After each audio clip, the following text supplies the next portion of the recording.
कि करनाल के जो विधायक हैं वो हरियाणा के मुख्यमंत्री मनोहर लाल खट्टर जी, और दूसरी बार मुख्यमंत्री बने हैं। और जब भाजपा सरकार 2014 में और 2019 में सत्ता में आई, उस समय इन्होंने 384 वादे किए थे, और जो मुख्य वादा था अन्य के अलावा 384 को हम छोड़ देते हैं, एक था कि जो भ्रष्टाचार में लिप्त लोग हैं उनकी जेल की हवा खिलाए।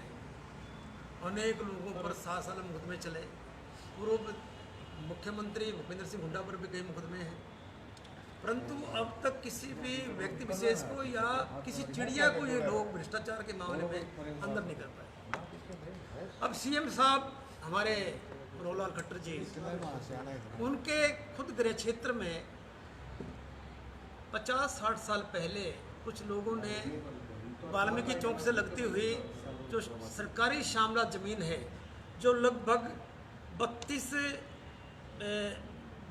बीघा और 7 बिस्वा है, उस पर आम लोगों की तरह, शहर छोटा था उस टाइम, 50-60 साल पहले, देखिए कितना था। भाई साहब थोड़ा फोन पीछे करिए। तो उन्होंने रामलीला करनी शुरू की और धीरे धीरे 11 मेंबर की कमेटी बनाई और उसको रजिस्टर्ड करा लिया।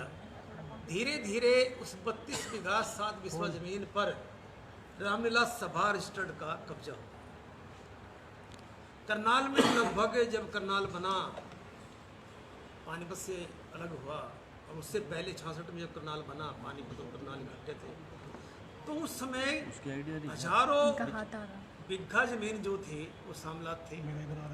आश्चर्यजनक बात यह है कि 32 बीघा और 7 बिस्वा का आज तक भी कोई रिकॉर्ड के अंदर जो दिखाया जाता है, जो आरटीआई और अन्य सूत्रों से, हमारे एक मित्र हैं वीरेंद्र सुकन जी, भेटर के पुत्र हैं, उन्होंने जो आरटीआई लगाई, उससे जो पता किया, उसमें यह आया कि सरकार खुद मानती है कि इस जमीन पर, कुछ जमीन पर रामलीला सभा का कब्जा है। वो 2015 का एक नोटिस है, 25 जून 2012 का, उसके अंदर ये लिखा गया है कि इंतकाल नहीं हुआ आज तक उसका।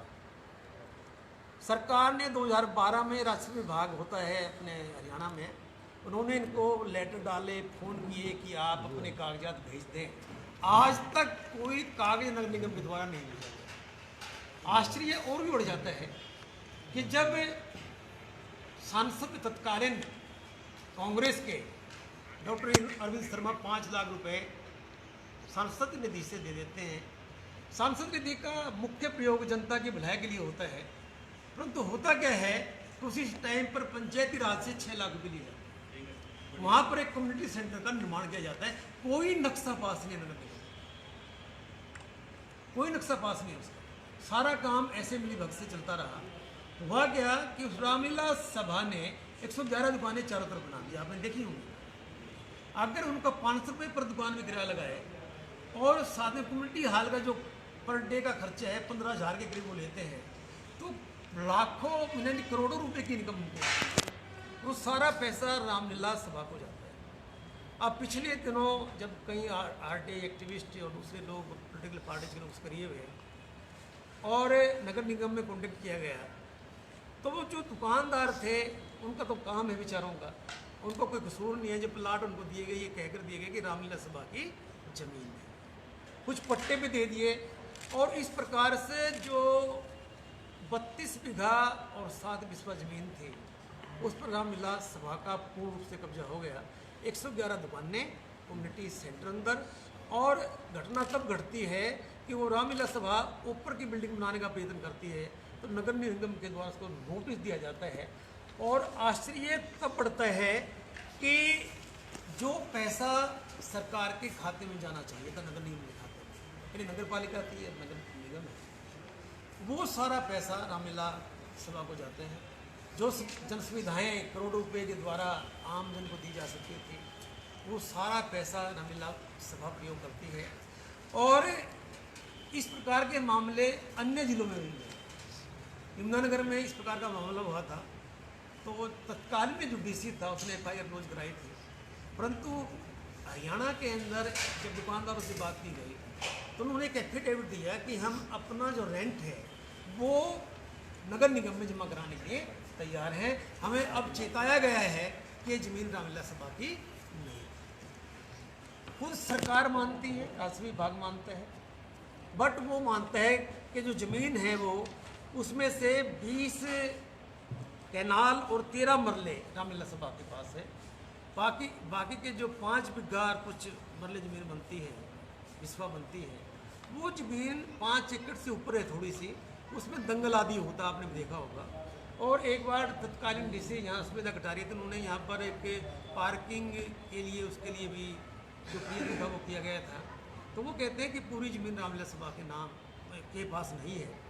जब सरकारी काम जो खंगाला गया तो उसके अंदर जो जमाबंदी है वो है नगर निगम के नाम, और जो काश्तकार है वो है रामलीला सभा, जिसका उस जमीन पर केवल मात्र कब्जा है। कुछ लोग इस स्थान पर मंच के माध्यम से रामलीला का प्रयोजन करते हैं, पत्रकारी है, तो धीरे धीरे उस पूरी ज़मीन को कब्जा लेते हैं। तो आज हमने कई एक्टिविस्ट से बात की, अन्य जो पोलिटिकल पार्टी के लोगों से बात की, कांग्रेस इस पर नहीं बोलती। उसका मूल कारण क्या है कि ये जो इतनी लंबी सरकार रही है, 66 से लेकर इनकी जो सरकार रही 2014 तक, मुख्यमंत्री भूपेंद्र हुड्डा भी 2 बार बने, किसी ने भी इस पर कार्रवाई नहीं की। इनके तत्कालीन सांसद से पैसे देते रहे। सरकार के द्वारा पैसा दिया जाता है, जब सांसद के द्वारा पैसा दिया जाता है तो प्रशासन के द्वारा उसको चेक किया जाता है। सामुदायिक जगह पर वहीं पर दिया जा सकता है जहाँ पर रजिस्ट्री और इंतकाल उस संस्था के नाम से हो, वरना कोई भी सांसद निधि से पैसा नहीं दिया जा सकता। तो इसके अंदर कांग्रेस सरकार भी इसमें लिप्त रही। जो रिश्वत सूत्रों के द्वारा और जो दुकानदारों से पता लगा है कि पहले ये चंदा दिया करते थे, चुनाव में मोटा चंदा देते हैं, और रामलीला सभा ने पहले जब इनसे पट्टे पर और बेचकर दुकानें दी तो अल्ट्रेशन का कोई पैसा नहीं था उसमें। मान लिया कोई बिल्डिंग, बेसिक बिल्डिंग है, उसमें कोई सुधार करना हो, परंतु अब अल्ट्रेशन के भी पैसे लेते हैं। तो कहने का दरअसल में ये प्रयोजन है कि सरकार ने इसकी ओर कोई ध्यान नहीं दिया। कांग्रेस सरकार रही, भाजपा की सरकार रही, और 8 साल से ज़्यादा निगम को बने हो चुका है करनाल के अंदर, अब तक इंतकाल इसके नाम नहीं है। और करनाल के जिला कोर्ट के अंदर कई बार इस बात को उठाते रहे हैं वकील लोग, परंतु किसी ने उनकी सुनवाई नहीं की। आम आदमी पार्टी, हमारे अपने जो विधायक हैं मान्यवर श्री मनोहर लाल खट्टर जी और मुख्यमंत्री भी हैं, उनको ये संदेश देना चाहेंगे, ये आग्रह करना चाहेंगे कि भाई ये जो पब्लिक की ज़मीन है, पब्लिक का जो पैसा है वो पब्लिक को मिलना चाहिए, क्योंकि नगर निगम में जब जमा होगा तो पब्लिक अकाउंट में आएगा। लोगों की सुविधाएं देने के अंदर नगर निगम और अच्छे प्रकार से कार्य कर सकती है। तो आम आदमी पार्टी ये आग्रह करती है कि जल्दी से जल्दी मुख्यमंत्री मनोहर लाल खट्टर इस पर ध्यान दें, वरना आम आदमी पार्टी जो हमारा जिला सचिवालय है उसके सामने धरना देगी। और इस बात का हमारे पास पूरा रिकॉर्ड है कि किस प्रकार से आरटीआई और जितने हमारे, ये आप इसकी फ़ोटो ले सकते हो कि कौशिक जी जगह, टोटल जगह कितनी है? 32 बीघा और 7 बिस्वा। कहाँ पे करती है? ये वाल्मीकि चौक के साथ जो दुकानें हैं, रामलीला भवन की, कम्युनिटी सेंटर और ये सारा है। कौशिक जी जगह कितनी है टोटल जगह 32 बीघा और 5 बिस्वाई है। रामलीला सभा की में कितनी सरकार ये मानती है कि 20 मरले, भी आपको बताया था, 20 मरले और 7 बिस्वा, 20 कनाल और 13 मरले। कार्रवाई नहीं कोर्ट का, आप कोर्ट का दरवाजा खटखटाएंगे? हम पहले मुख्यमंत्री से प्रार्थना करेंगे, फिर हम धरने और वो करेंगे, पीएल भी डालेंगे, इसमें वकील करेंगे, और मैं कहता हूँ इस केस को जनहित के लिए आम आदमी पार्टी लड़ने को तैयार है। सरकार तो जो जैसे अब लाल डोरे की भी ज़मीन गांव में भी थी, जिसका कब्जा है उसको मालिकाना हक दे देती है। अब मालिकाना हक दिया जाए तो जो दुकानदार बैठे हैं इनको मालिकाना हक क्यों नहीं दिया जाता, इनसे किराया क्यों लिया जाता है? अब कुछ लोग तो ऐसे होंगे कि जो डे टू डे रोटियां कमाने के लिए इस प्रकार ही करते होंगे, सारे तो करोड़पति लोग नहीं है ना वो। तो जो जनहित का कार्य है ये है कि पैसा नगर निगम में जमा हो, जब रामलीला सभा से इसको खाली कराया जाए, कम्युनिटी सेंटर का जो भी पर डे का लाभ आता है वो भी नगर निगम में जमा। आपका आरोप है कि पूरी जगह जो है रामलीला की हाँ, कब्जा है रामलीला सभा का। जब शादी होती है तो पार्किंग होती है और ये कम्युनिटी सेंटर का प्रयोग होता है, दूसरा लोग कौन प्रयोग करते हैं उसका? दंगल तो साल में एक बार होता है। तो सीएम साहब भी हर साल पैसा रामलीला को दे रहे हैं। असल में गूंगी बहरी सरकार जब ध्यान नहीं देगी इन चीज़ों की तरफ, और मैं तो आज से मानता हूँ कि तत्कालीन सांसद बड़े बड़े लिखे थे, नाम के आगे भी उनके डॉक्टर लिखा हुआ था, उन्होंने भी ध्यान नहीं दिया। एडमिनिस्ट्रेशन एडीसी के अंडर होता है ये अकाउंट, सांसद ने देगा, उन्होंने भी ध्यान नहीं दिया। कैसे पास हुआ, कैसे नक्शा नहीं है, बिना नक्शे के उसको पास करते हैं। तो आपका कहने का मतलब यह है कब्जे की जगह पे भगवान राम की लीला की जाती है। भाई सबसे बड़ा आश्चर्य यही है कि पवित्र पावन जो मंदिर है, जो इस प्रकार की जगह है, तथाकथित लोग अड्डे के रूप में उपयोग करते हैं। एक नया केस है जो मैं अगले यहाँ सप्ताह राम का उठाऊंगा। प्रयोग किया जा रहा है। खुद मंदिर है, रघुनाथ नाम मंदिर के नाम से है, उसका केस उठाऊंगा अगले सप्ताह। हम सब मित्र होंगे यहाँ पर और ये बात रखेंगे किस प्रकार से मंदिर के अंदर ग्रांट दी जाती है सरकार के द्वारा, और उस जो हॉल का नाम है व्यक्ति विशेष जो आज के उसके प्रधान या जो जनरल सेक्रेटरी हैं उनके नाम से उसको बनवा देते हैं। तो मेरे पास चाय पी के जाना फिर आप। Thank you. सर आपने 2 कब्जों की बात करी, एक रघुनाथ मंदिर की, एक रामलीला की। नहीं भाई, मैंने एक की बात करी है बस, आज के लिए उठाया है, ये नेक्स्ट मीटिंग उठाएंगे। सर कुछ समय पहले एक नमस्ते चौक पे निजी होटल का भी मामला आया था जिसमें कहा गया था भी आम आदमी पार्टी हमेशा इसी होटल में अपने जो कार्यक्रम करती है और वो होटल भी HSIDC की ज़मीन पे कब्जा हो गया। में अगर हम करते हैं तो एज पेड हो जाते हैं, हम तो ग्राहक है, हमारा कोई संबंध थोड़ी है, मैं उसके मालिक का नाम भी नहीं जानता। ये तो आरोप नहीं हो सकता ना कि दुकान में सामान खरीदता सर हूँ। सोशल मीडिया पे काफ़ी और चर्चा का विषय बना था। आम आदमी पार्टी का नाम तो नहीं आया उसमें। टोपी आम आदमी की पहननी होती है कार्यक्रम में। कार्यक्रम में तो पहनेंगे हम आम आदमी पार्टी की, अब मानव सेवा संघ वो भी मालिक जो पावन पवित्र जगह है, हम पहनेंगे क्योंकि आप लोगों को यहाँ बुलाते हैं। आम आदमी पार्टी में कोई इस प्रकार का केस नहीं मिलेगा, और हमारे तो जितने भी लोग हैं पदाधिकारी हो या कार्यकर्ता हैं, सारे आम लोग हैं।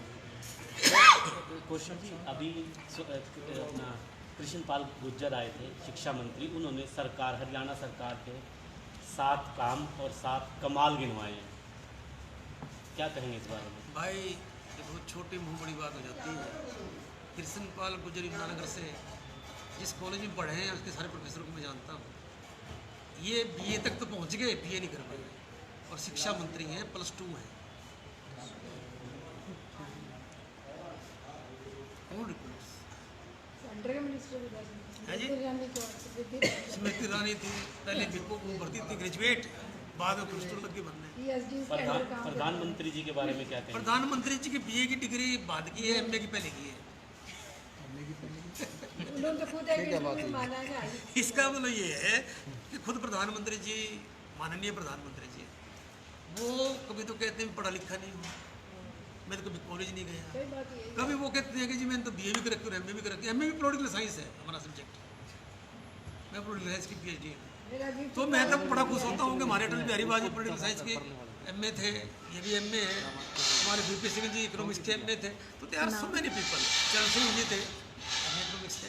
तो इस प्रकार के जो डिग्री का मामला है ये हर पॉलिटिकल पार्टी पर लगता रहा है, और डिग्री को मैं ये नहीं मानता कि बेसिक रूप से डिग्री किसी व्यक्ति की काबिलियत को बढ़ा सकती है, तो उसके विजन को विस्तृत कर सकती है। सरकार अब जो कर्मचारी है, गुरुग्राम से घोषणा की है मुख्यमंत्री ने कि GPS घड़ी दी जाएगी ताकि कर्मचारी लेट हो, क्योंकि बायोमेट्रिक सिस्टम फेल हो चुका है।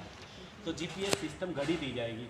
क्या इस तरह की GPS घड़ी नेताओं को भी दी जाए कि वो सरकारी पैसे पे जो मौज मस्ती करते कहीं जगह नजर आते हैं वीडियो भाई वायरल? जी आप देखिए, जो संसद के सांसद हैं और विधानसभाओं के विधायक हैं, उनकी जो पगार है स्पीड से बढ़ी है। एक जनरल आदमी जो बढ़िया सर्विस करता हो, हमारे यहाँ ये कहते हैं कि UGC का ग्रेड प्रोफेसर का सबसे ज़्यादा है। वो लोग पूरे जीवन में इतना पैसा नहीं जोड़ सकते, एक मकान बना ले, बच्चे पढ़ा लें। ये लोग एक बार MLA बन जाए, MP बन जाए, 7 पुस्ते खाते रहते हैं। सेवा करते रहते हैं, इतनी मोटी रखने के लिए। तो मैं सेवा करने के लिए राजनीति में आया हूँ। सर यूपी में चुनाव हुआ। 4 पेंशन है। ओम प्रकाश चौटाला जी जेल में थे बट पेंशन 4 लेते हैं। तो कौशिक जी, जो अरविंद केजरीवाल हैं, उन्होंने भी ये कहा था कि मैं कोई बंगला नहीं लूँगा, लेकिन आज शायद एक बड़े बंगले में ही वो बैठे हैं। सत्ता आने के बाद लोभ साथ आ जाता है। नहीं, सत्ता सच है दे चुके हो कि सत्ता जो है व्यक्ति के दिमाग में प्रभाव डालती है। मैं इस बात को मानता हूँ। म्यूनिसिपल बात केजरीवाल जी सेहत बना बैठे आजकल। बट अगर आपने सेवा करनी है तो आम आदमी पार्टी एक ऐसा मंच है जिसके माध्यम से आप राष्ट्र के प्रति समर्पित होकर सेवा करें। ठीक है सर, आम आदमी पार्टी यूपी चुनाव भी लड़ेगी क्या? यूपी चुनाव भी लड़ेगी, उत्तराखंड में भी लड़ेगी। अब देखिए, ऐसा है किसी कमरे में गंदगी हो तो गंदगी को साफ करने के लिए झाड़ू लेकर उतरना पड़ेगा ना, तो झाड़ू भी चुनाव चिन्ह है। झाड़ू तो आपके पास है, तो झाड़ू हमने ले ली, उसको साफ करना, छिट्टे तो हमारे ऊपर भी पड़ते हैं। तो कौशिक साहब, चुनाव की घोषणा तो की जाती है लेकिन एंड टाइम पे आम आदमी पार्टी थोड़ा पीछे क्यों हट जाती कई है? बार गैप ऑफ कम्युनिकेशन होता है। पार्टी का ये निर्णय है कि उपचुनाव कोई नहीं लड़ेगी, बट जो चुनाव होगा, चाहे ब्लॉक समिति का हो, पंचायत का हो, नगर निगम का हो, नगर पालिका का हो या नगर परिषद का हो, सारे चुनाव, जिला परिषद का हो, हम सारे चुनाव। इलाहाबाद में किसका समर्थन? इलाहाबाद में किसी का समर्थन नहीं किया, क्योंकि हमारे हिसाब से कोई भी जो कैंडिडेट है पूरा मान लिया। आप उत्तरी हरियाणा के अध्यक्ष हैं आम आदमी पार्टी के, आप कहाँ से चुनाव लड़ेंगे? मैं चुनाव प्रोफेसर रहा हूँ लंबे कालखंड तक, हर मतलब मैंने एजुकेशन प्राप्त की है, लॉ भी रखी है, एम ए बट चुनाव का निश्चय पार्टी करेगी, किसको लड़ाएगी किसको ना लड़ाएगी। हमारा फिलहाल ऐसा कोई उद्देश्य नहीं है। हम तो पहले भी अनेक संस्थाओं के माध्यम से सेवा कार्य किया करते थे आपके सामने, तो अब इस पार्टी के माध्यम से रामलीला सभा को लेकर आम आदमी पार्टी अब सड़कों पे उतर गया, खतरे की घंटी रहेगी रामलीला सभा के लिए? लगातार बार बार निरंतर सर, ये मामला कहाँ तक जा सकता है? जो कोर्ट तक, कोर्ट में जा सकते लंबे समय से चल रहे हैं इसमें, तो न्यायपालिका में हमारा पूरा विश्वास है, कोर्ट में जा सकते। तो ये जी आज भाजपा ने 7 साल पूछ लिया, कुछ लेन दे यार, उसका सवाल है। फिनिश कर नौकरियों की बात की है, विकास की बात की